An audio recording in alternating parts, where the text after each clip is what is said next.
প্রিয় দর্শক, এই ষড়যন্ত্রকারী দখলবাজ সরকার এবং এই সরকারের যে সমন্বয়করা, মাঠের দালালরা, মাঠের ষড়যন্ত্রকারীরা সব সময় আওয়ামী লীগ ফোবিয়ায় ভুগছে।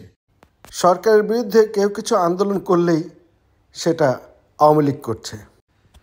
রিক্সা চালকরা তাদের ন্যায্য দাবিতে আন্দোলন করলে এই সরকারের দোসর সার্জিস বলল, রিক্সা চালক লীগ হয়ে দেশে অশান্তি সৃষ্টি করতে চেষ্টা করছে স্বৈরাচার।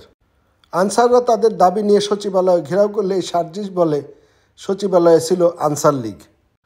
সাকিব ভক্তরা যখন ক্রিকেট নিয়ে সাকিব সাকিব শুরু করলো, তখন এই সরকার তকমা দিল, তবে কি আনসার লীগ সাকিব লীগ হয়ে ফিরে আসছে?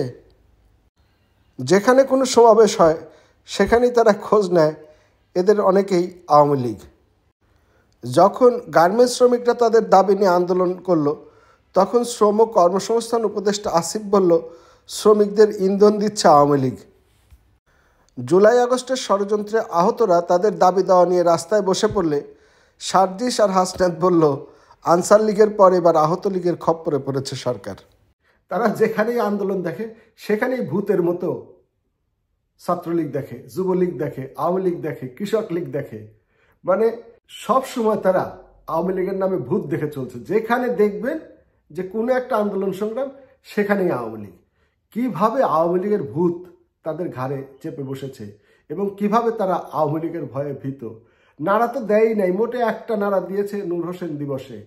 নাড়া সামনে আছে, 16ই ডিসেম্বর আছে, সামনের বছর আছে, সামনে বহু আন্দোলন সংগ্রাম আওয়ামী লীগ, যুবলীগ, ছাত্রলীগ করবে।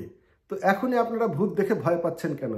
আসলে আওয়ামী লীগ যখন মাঠে নামবে তখন দেখবেন, তখন ভূতের মতোই দেখে পালিয়ে যাবেন, তখন আর আপনাদেরকে মাঠে খুঁজে পাওয়া যাবে না।